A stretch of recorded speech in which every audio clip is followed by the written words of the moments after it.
Gostaria que você, em pé, agora, pegasse a sua palavra, palavra de Deus.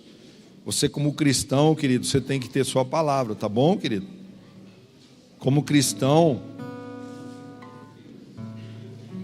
nós como cristãos que somos, se você não tem ainda a palavra de Deus, lá atrás tem uma livraria, vá lá e adquira uma. A gente parcela até no cartão para você. Mas não deixe de ter a palavra de Deus. Ela é a nossa regra de conduta e fé, amém, queridos? Ela que vai nos conduzir naquele momento que você está mais ansioso, naquele momento que você está mais preocupado. Vá lá e comece a meditar na palavra do Senhor. Ela é água, ela é refrigério para a sua alma, amém, queridos? Então, hoje a palavra está em Romanos capítulo 7.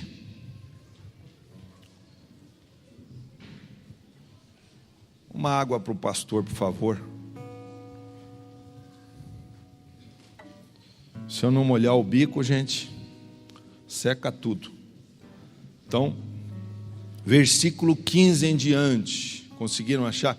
Quem não tem a Bíblia, tem aqui no telão. Tá bom? Tem no telão daí. Mas olha só. Capítulo 7, versículo 15, diz assim: porque nem mesmo compreendo o meu próprio modo de agir, pois não faço o que prefiro, e sim o que detesto. Ora, se faço o que não quero, consinto com a lei que é boa. Neste caso, quem faz isto já não sou eu, mas o pecado que habita em mim.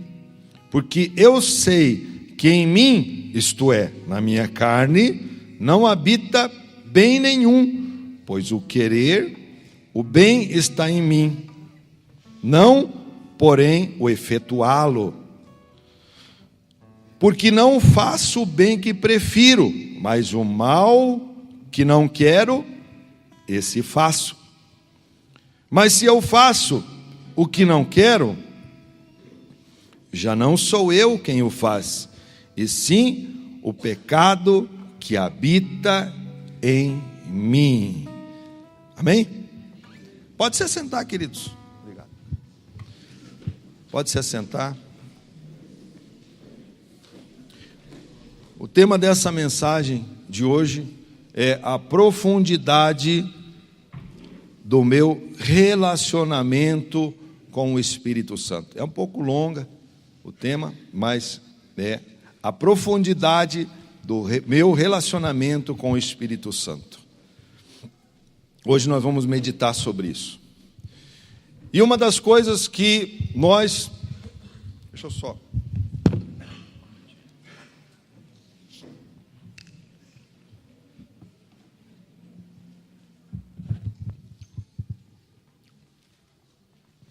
Uma das coisas que acontece com toda pessoa, e aconteceu comigo, que vem para o reino de Deus, quando ela chega na casa de Deus, quando ela começa a caminhar com o Senhor Jesus, ela começa a questionar algumas coisas. E uma das coisas que nós questionamos é justamente com relação a algo como uma poda de liberdade. Não toque, não pegue, não faça isso, não faça aquilo. Me parece que agora que a gente vem para o reino de Deus, parece que as coisas começam, tudo é pecado. E existem pessoas também que ainda são um pouco imaturas, que começam também a apontar nossas falhas e nossos erros. E isso me parece que é muito doído. E aí a palavra diz assim, até eu citei o versículo que diz assim, que o Espírito do Senhor, Deus é Espírito, você não consegue tocar em Deus. Então Deus é Espírito, e aonde está o Espírito de Deus, você conhece a palavra, querido? Deus é Espírito, e aonde está o Espírito de Deus, há liberdade, meu irmão. Então, parece que agora eu venho para o reino de Deus e me parece que eu entro num calabouço espiritual. Me parece que eu agora estou preso. Eu me sinto como uma pessoa que não pode fazer as coisas, que eu sou proibido disso, daquilo, daquele outro. Hoje nós vamos ver um pouco da vida de um homem que se chama Paulo, mas antes era Saulo. E esse homem, Saulo, ele era o perseguidor da igreja. Ele era o perseguidor da igreja, perseguia os do caminho. A Bíblia fala os do caminho. Por isso que muitas vezes as pessoas dizem assim: poxa, o irmão lá, ele saiu do caminho, ele se desviou do caminho. Ele se desviou do caminho. Eu preciso de silêncio lá atrás, por favor, os obreiros que estão aí. Senão me tira a concentração.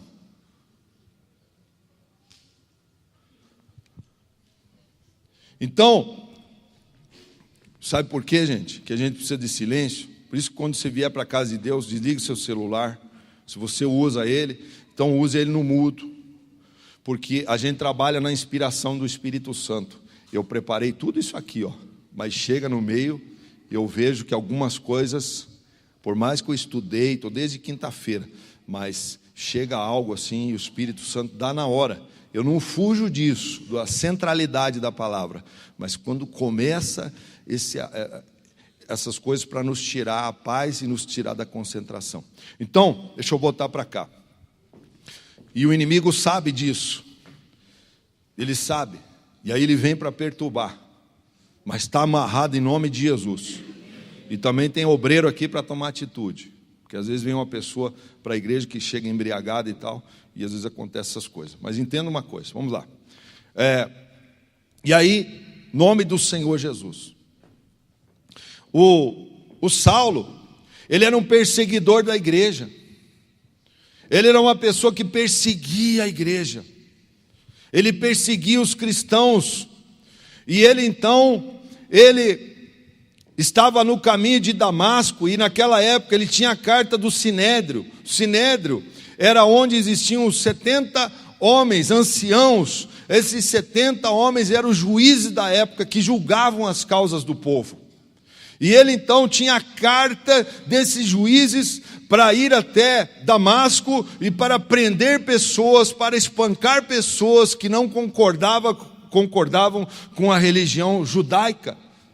E ele então está indo no caminho e chega no meio do caminho, então ele vê uma luz brilhante e faz com que ele caia por terra, e ele então, ele olha e não consegue ver nada, e ele escuta uma voz que diz assim: Saulo, Saulo, por que tu me persegues?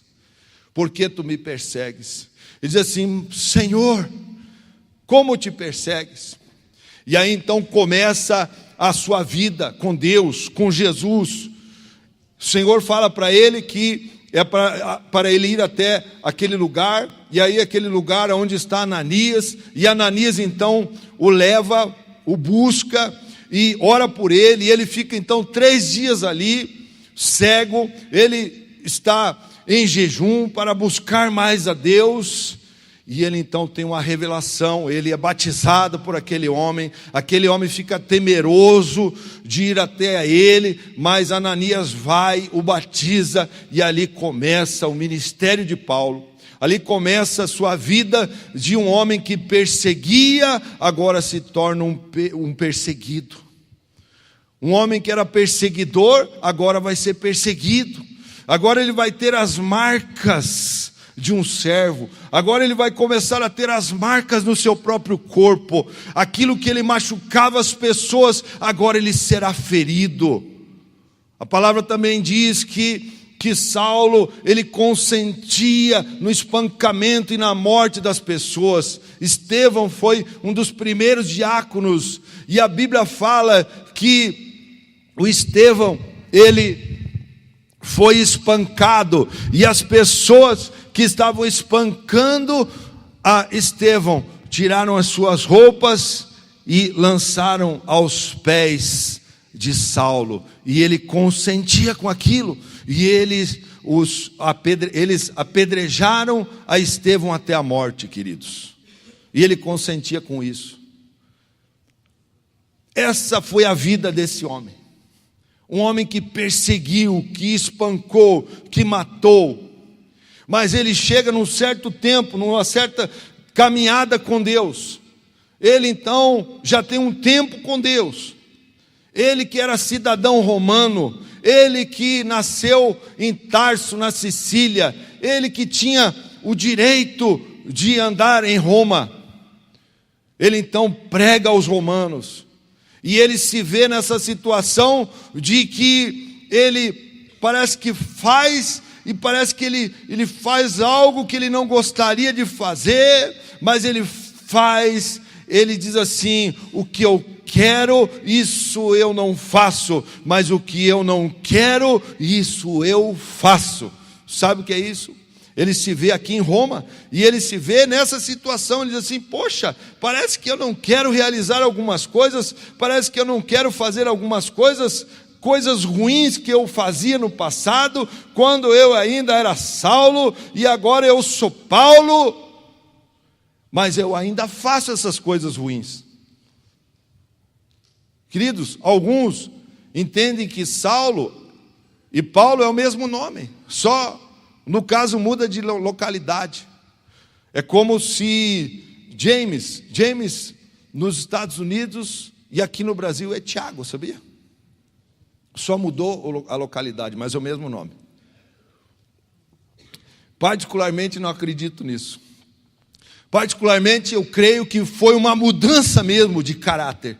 Uma mudança mesmo de caráter. Deus arrancou aquele velho homem e Deus começa então a fazer tudo novo na vida daquele grande homem de Deus, que de Saulo agora se torna o Paulo, o grande pregador que escreveu 13 epístolas na palavra de Deus, um dos maiores escritores, um homem temido, um homem que as pessoas queriam colocar os lenços nele, e os lenços, quando tocavam em Paulo, aquele lenço, quando era levado para uma pessoa, a pessoa era curada. Amém, gente? Esse é o homem de Deus que nós estamos vendo aqui. E essa é a pessoa que muitas vezes eu e você representamos nessa terra. Uma das coisas que nós não entendemos quando a gente vem para Jesus, e isso foi algo que aconteceu comigo também.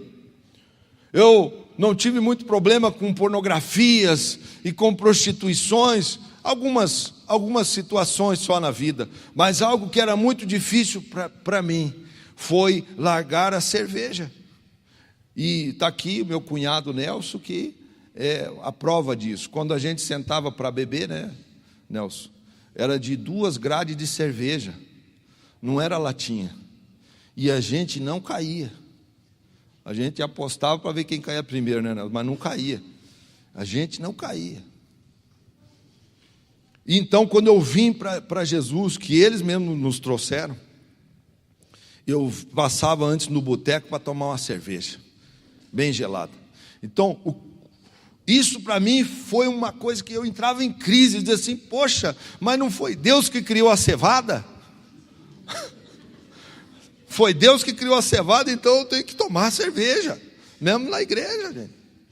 E aí eu ficava com aquilo, eu dizia assim: poxa, mas agora eu não posso isso, eu tenho que chegar na igreja, e está aqui o Nelson, e ele dizia assim: bata a palma, eu dizia: não bato. Eu era meio rebelde para bater palma, não gostava de negócio, não vou bater palma na igreja, entendeu? E muitas vezes a igreja tinha uma galeria, muitas vezes, você lembra disso, eu descia e ficava lá fora e o culto estava rolando. E agora eu sou o pastor de uma igreja. Eu era Saulo e agora eu sou Paulo.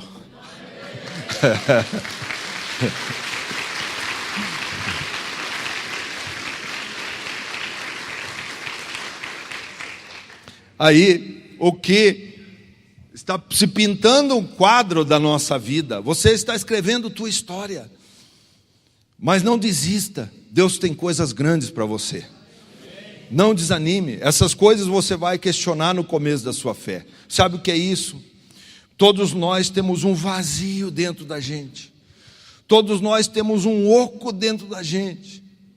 E esse desejo de ser feliz, esse meu desejo de tomar minha gelada, era o desejo que eu tinha de ficar alegre, de ficar mais alto. É o desejo que as pessoas têm. É o vazio, é o oco da nossa alma que tem que ser preenchido pelo Espírito de Deus. Só Ele que pode preencher o oco da sua alma. Só Ele que pode preencher o vazio da sua alma. Eu, pesquisando para essa palavra, um homem que é o pai da psicanálise, chama-se Sigmund Freud. Olha só, alguns aqui conhecem. Ele diz algo interessante. Ele fala que todos nós temos um porãozinho dentro da gente. Sabe o porãozinho da vovó? Da sua casa, daquela casinha antiga? Ele diz que dentro de nós, seres humanos, nós temos um porãozinho dentro da gente.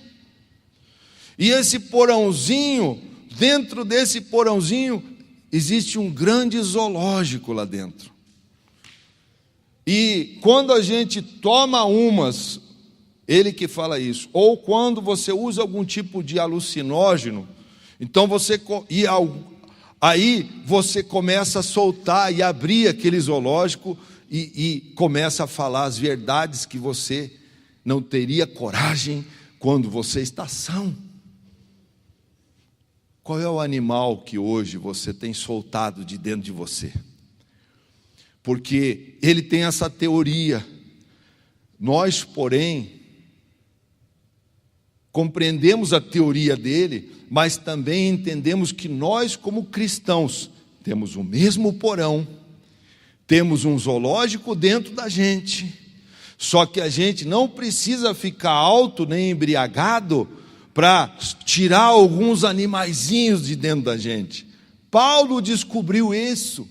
Quando Paulo fala que, ele diz assim, porque nem mesmo compreendo o meu próprio modo de agir. Paulo descobriu que a gente tinha um porãozinho, e ele diz assim, ele diz assim, pois não faço o que prefiro, mas sim o que detesto. Sabe o que é isso? É que muitas vezes a gente não abre o porão de uma vez só, mas a gente abre só uma portinha, e daqui a pouco a gente solta um animalzinho lá de dentro, e ele começa a ferir um irmão, começa a ferir o esposo, começa a ferir a esposa, começa a ferir os filhos, começa a machucar as pessoas através desse modo de agir, dessa situação que nós vivemos aqui. Então, tudo isso, sabe o que é? É o profundo da alma que não é completado com o Espírito Santo. Ainda não há um crescimento espiritual da pessoa. E enquanto ela ficar numa profundidade, sem profundidade, enquanto ela tiver uma comunhão com o Espírito Santo rasa, muito rasa, então volta e meia vão sair alguns animaizinhos lá desse porãozinho, vão sair alguns bichinhos, vão começar a ferir as pessoas, vão começar a machucar as pessoas. E muitas vezes essa relação rasa com o Criador é uma relação rasa com as pessoas, é uma relação rasa com o seu filho. Hoje nós estamos na era do ter e não do ser. Hoje, muitas vezes a gente vê até aqui na igreja, os teus filhos, vocês já deram um celular para eles, e um celular que talvez você mesmo, nem você, tem um celular igual o qual você deu para o seu filho, é melhor o dele do que o seu, sabe por quê? Porque eu não quero ver o meu filho fracassar. Eu não quero deixar o meu filho fracassar, não. Tudo que eu passei, você não vai passar. Sabe, gente, você está criando um monstro dentro da sua casa. Você está criando um monstro. Você tem que deixar o seu filho, a Bíblia diz assim, ensina o menino no caminho que deve andar, e quando for velho, jamais se desviará dele. Ensine ele, porém não queira viver a vida do seu filho. Não queira viver a vida dele. Deixa que ele tenha os seus fracassos também. Deixa que ele tenha as suas vitórias. Deixa que ele enfrente a vida. A vida está aí, meu irmão, para ser vivida. Tem uma experiência do meu filho Ícaro, que hoje toca no altar. E quando ele era adolescente, ele começou, desde criança, desde que tinha uma chuteirinha desse tamanhozinho, que nós levávamos ele para jogar. E aí ele foi crescendo, foi despontando, sempre jogava numa categoria superior a dele. Quando ele era juvenil, foi para o júnior e tal. E aí quando chegou um tempo, ele estava no clube, e o clube dispensou ele. E ele chegou em casa muito aborrecido, chegou muito desanimado. Mas uma das coisas que a gente sempre deixou claro para ele, é que a vida é para ser vivida. A vida, os fracassos são partes da sua vida, meu irmão. Deixe seu filho fracassar, ensine que ele não perdeu, muitas vezes ele perdeu uma batalha, mas ele não perdeu a guerra. Ele não perdeu a guerra. Isso tem que fazer parte da nossa vida, ensinar que essas coisas são coisas da vida, porque senão, quando o seu filho tiver um fracasso, ele não vai entender, não vai aceitar, e ele vai querer tirar a própria vida dele. Aí ele voltou para casa, chegou muito aborrecido e tal, e naquele tempo, depois acabou voltando a treinar, e teve uma oportunidade de ir para Lucas do Rio Verde, mais de 2.000 quilômetros daqui, foi para lá, e ele já estava treinando lá para se tornar profissional. Porém, o time acabou sendo derrotado, era um empresário forte, que havia contratado os jogadores, mandou todos embora. Ele voltou, já estava com quase 18 anos, aí eu falei para ele: filho, quer seguir na carreira do pai? Eu te ajudo, você encara, e hoje está abençoado na empresa lá. A gente falou para ele: se você quiser continuar, a gente te apoia, mas se você quiser estar aqui, eu te apoio também. Dali ele foi para o Rio Grande do Sul fazer cursos, depois saiu de lá, foi para outro estado fazer outros cursos e tal, e hoje ele está numa grande empresa na área de recapadora, que é onde eu fiquei 30 anos lá. Hoje eu passei meus clientes para ele está muito abençoado no lugar onde está. Queridos, ensine o seu filho, não queira viver, não queira dar tudo para ele de mão beijada. Da mesma maneira, e isso você tem que ajudá-lo, você tem que ajudá-lo a ter essa intimidade com o Espírito Santo. Outra coisa é os casais.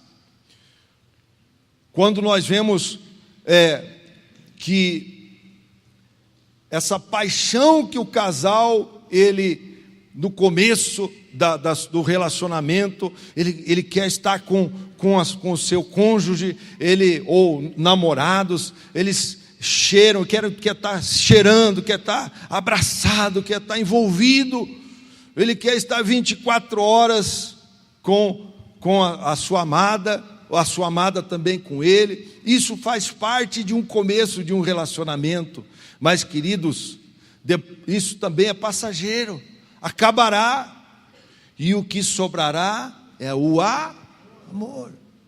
O amor, como Paulo diz, tudo sofre.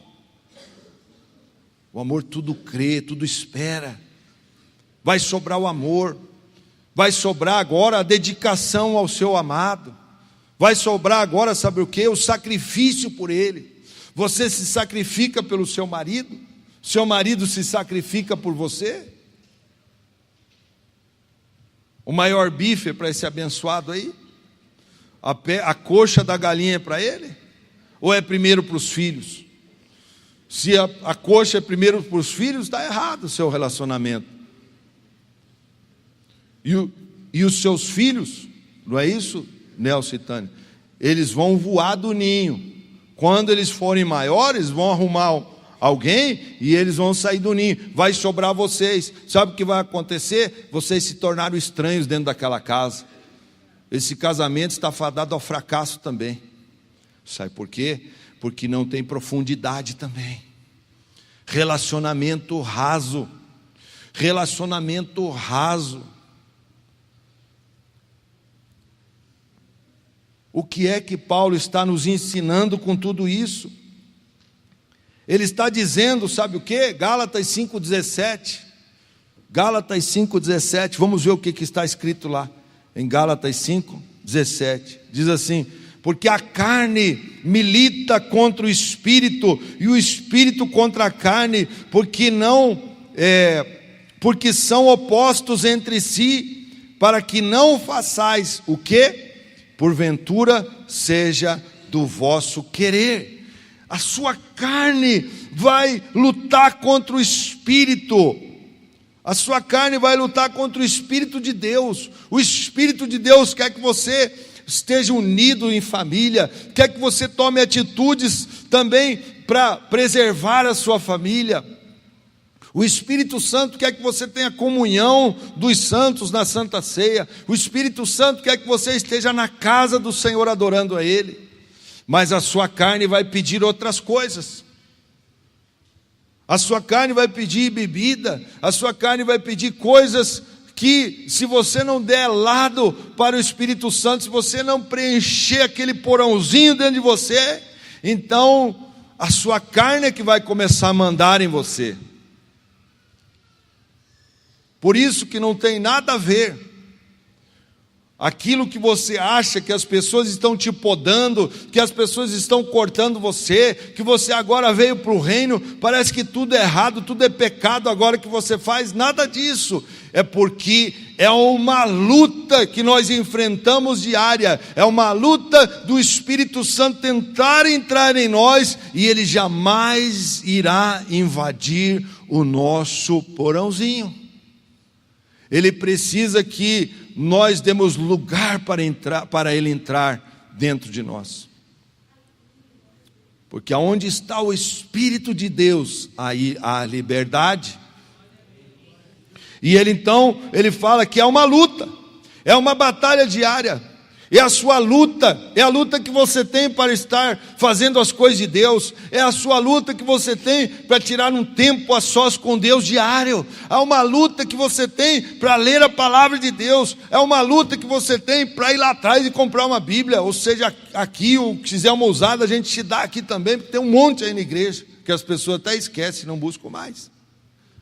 Há uma luta espiritual sendo travada no mundo espiritual todos os dias para você estar na presença de Deus.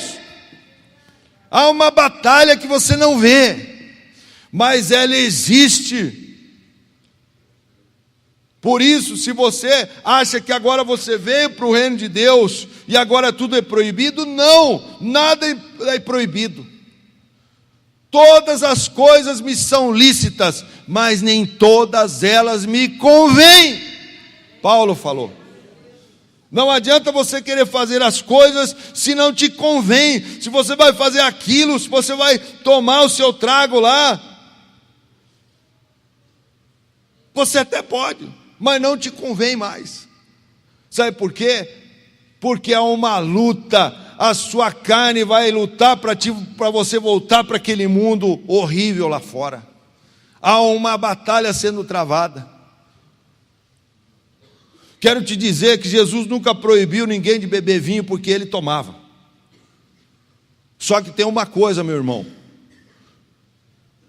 Quero te dizer que se você tem uma fraqueza com aquilo, então não vá provar nenhum gole daquilo, porque aquele gole que você provar te levará para o inferno e talvez nunca mais você se firme no reino de Deus.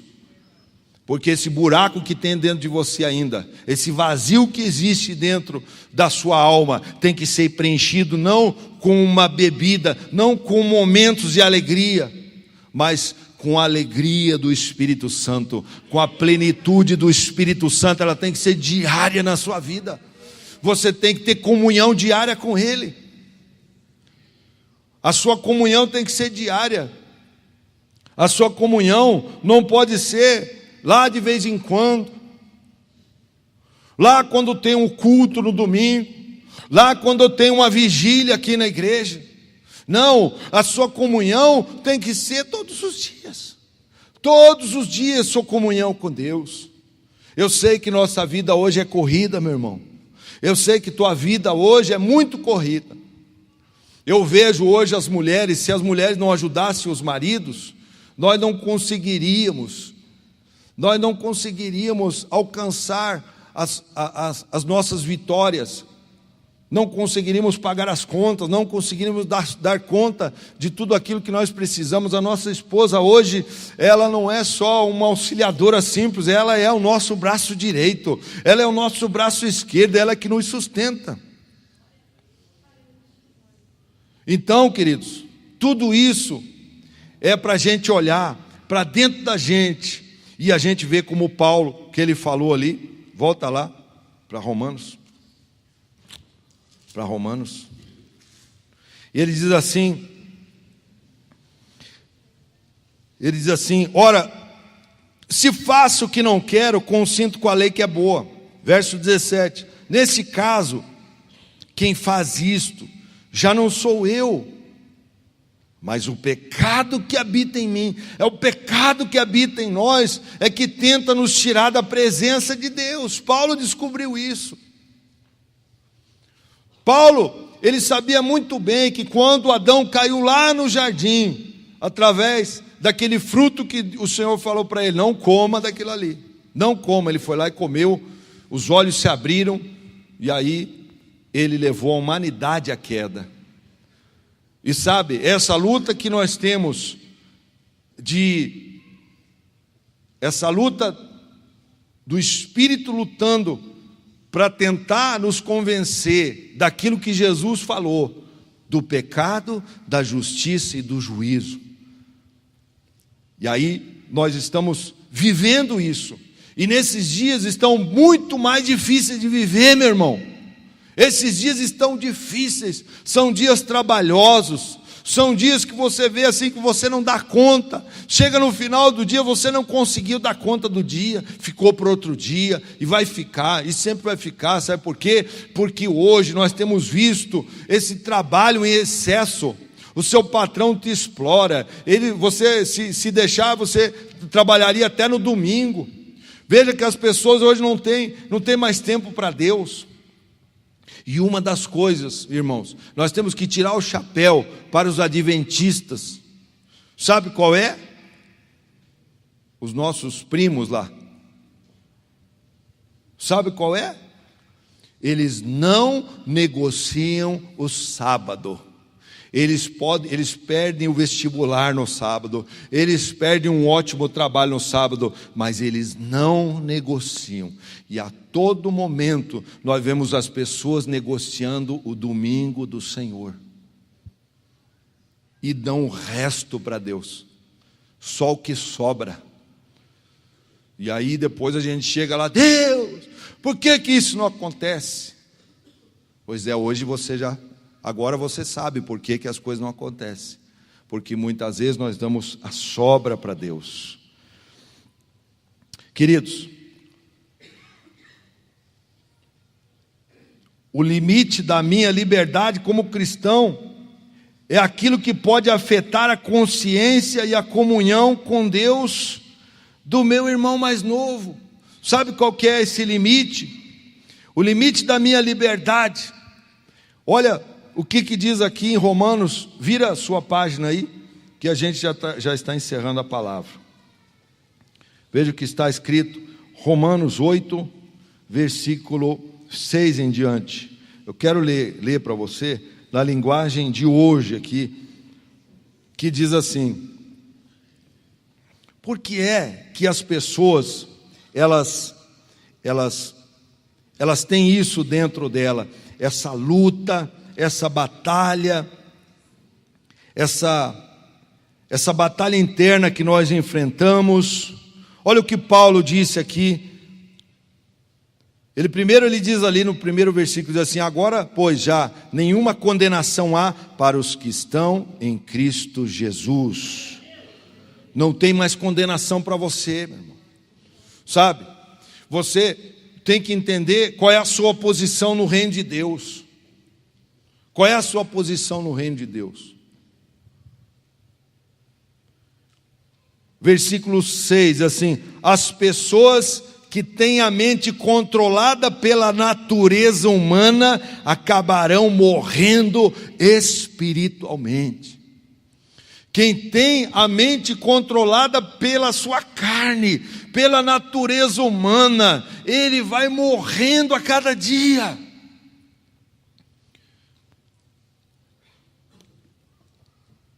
E a gente tem visto isso acontecer. A gente olhava para aquele irmão cheio de fé, um irmão cheio de autoridade, um irmão que ele arrancava a roupa do corpo para dar para aquele irmão que não tinha uma condição financeira boa. Hoje ele tira a roupa do corpo, sabe o quê? Para comprar drogas. Por quê? Porque ele é controlado pela natureza humana. E a natureza humana vai fazer esse irmão morrer.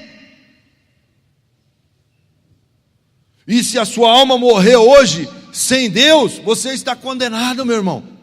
Cuidado com o que você tem feito da sua fé. Mas as que têm a mente controlada pelo Espírito de Deus terão a vida eterna e paz. Você vai ter paz nessa terra. Ninguém precisará mais apontar o dedo para você, para o que você está fazendo, se você está fazendo alguma coisa errada. Volta e meia, eu vejo as pessoas se cuidando hoje. Eu vejo, essa é uma palavra que eu escuto volta e meia aqui dentro da igreja. Pastor, eu não faço mais coisa errada. Eu não faço mais coisa errada. Eu me cuido para não fazer coisa errada. Sabe que você está errado, meu irmão. Porque não é para você se cuidar para fazer coisa errada. O Espírito de Deus tem que entrar dentro de você e tem que te convencer que aquilo não é mais para você fazer. Não é para você ficar se cuidando, para você não errar. Não, você não se cuida. Sabe por quê? Porque o Espírito de Deus habita dentro de você e é Ele que dirige a sua vida. É Ele que te conduz. Não é você ficar cuidando, não. Nada disso. Quem controla a sua vida tem que ser o Espírito Santo e não a força do seu braço. E não você ficar tentando se cuidar, tentando fazer as coisas para... Não, você agrada a Deus por prazer, porque você o ama. Você não comete os erros porque você não quer machucar o coração do teu Jesus. É para isso que você tem que servir a Deus. Não como uma pessoa que tem que se cuidar para não posso fazer isso aqui, não posso fazer coisa errada. Não posso.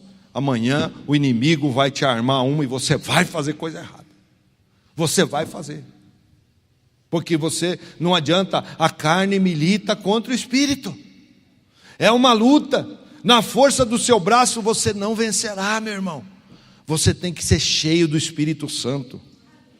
E aí ele diz assim, por isso, verso 7, por isso as pessoas que têm a mente controlada pela natureza humana se tornam inimigas de Deus, pois não obedecem à lei de Deus, e de fato não podem obedecer ela. Você não tem como obedecer pela força do teu braço, porque se você está ali se cuidando, você está sendo controlado pela sua natureza humana. Quando eu conheci a Rita, eu ia na mesa branca. Eu já andei em tanto lugar, gente. Meu Deus, dá um livro. Eu até estava escrevendo um livro, parei no 3º capítulo, mas vou continuar. E quando eu conheci ela, eu falei para ela, eu não bebo e não fumo.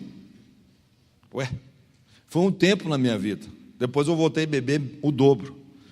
Porque eu estava atrasado, né? Eu tinha deixado de beber um tempo, daí aquele tempo que eu perdi, eu retomei com mais intensidade. Entendeu? Então, quando eu conheci ela, eu estava na mesa branca. E lá eles pregam amor, caridade, tudo aquilo eu estava fazendo. E eu cheguei para ela e falei assim, olha, eu não bebo e não fumo. E não gosto de quem bebe e fuma. E eu sabia que ela tomava os traguinhos com o pai dela. E que ela acendia o cigarro no fogão a lenha lá da casa da mãe dela. É assim que eles ensinam as crianças a beber e fumar. Toma um traguinho com o pai, filha, não dá nada. Não dá nada e nada a ver, são dois demônios, tá? Não dá nada e nada a ver, é dois demônios, depois lá na frente ele te dá o tombo. Então, olha só, diz assim: as pessoas que vivem de acordo com a natureza humana não podem agradar a Deus. Verso 9: vocês, porém, não vivem como manda a natureza humana, mas como o Espírito de Deus quer. E se é que o Espírito de Deus vive realmente em você. Se Ele vive realmente em nós, então é Ele que tem que nos controlar, é Ele que tem que nos dirigir. Você não vai se tornar um robô, não. Você, não, agora o Espírito, para onde eu vou? Não, Ele vai falar contigo. Você não vai ficar uma pessoa, um autômato, uma pessoa que não sabe para onde vai. Não, Ele vai te conduzir. Ele vem na sua mente com uma voz suave, uma brisa suave. Ele vem e fala para você: faça isso, faça aquilo, não faça isso. E muitas vezes a gente que já tem um tempo com Deus, a gente diz assim: meu pai, eu escutei lá atrás e não fiz, me perdoe. É assim com a gente também, mesmo a gente com o tempo que temos com o Espírito Santo. Amém, queridos? E aí, para a gente encerrar, Gálatas 2, 20. Vamos ver aqui o último versículo que diz assim, Gálatas 2, 20. Diz assim: logo, já não sou eu quem vive, mas Cristo vive em mim. E esse viver que agora tenho na carne, vivo pela fé no Filho de Deus, que me amou e a si mesmo se entregou por mim. Fique em pé, queridos.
Eu não sou mais eu, Cristo vive em mim.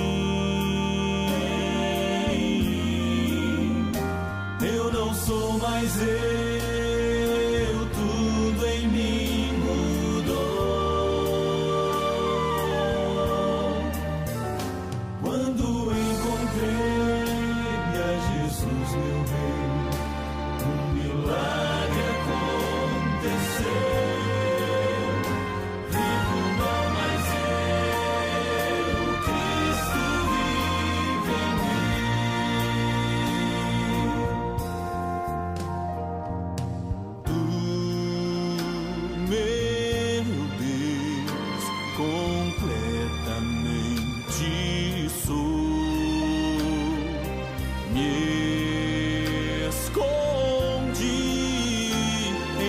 Graça e seu querer, hoje sei quem sou e também quem fui, vivo no amor que me resgatou e rendo glórias a Jesus.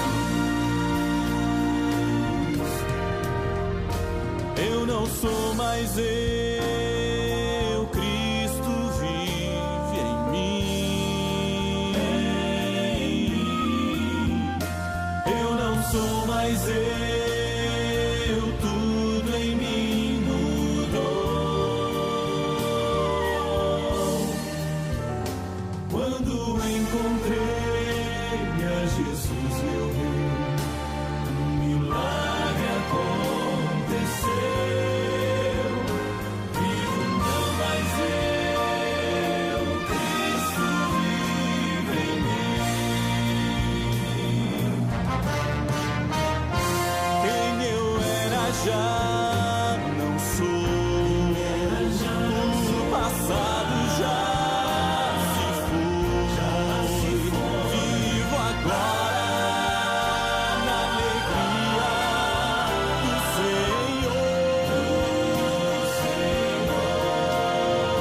Se o pecado me chamar, insistindo em convidar, eu direi: morri pro mundo, Cristo vive em meu lugar. Se o pecado